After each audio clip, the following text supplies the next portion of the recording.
Ito ang aking feedback after ko gamitin ang Tecno Camon Pro 5G after 1 month. Pagdating sa camera, gamit na gamit ko tong camera nito bukod sa napakalinaw, sobrang ganda ng mga kuha. Pagdating naman sa gaming, nako, sobrang solid din itong phone na to. Bukod sa malaki yung screen niya, matagal din malowbat and napaka-smooth. Never pa ako naka-experience ng lag.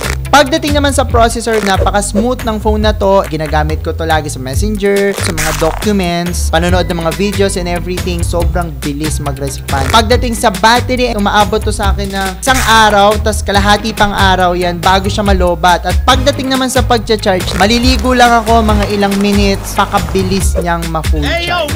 So guys, for its price, recommended ko tong phone na to, lalo na yung kanyang CPU is Dimensity 8050. Can you imagine 12,000 lang, ganito nakabilis yung phone niya. This is Gadget Supermarket. Okay tong phone na to.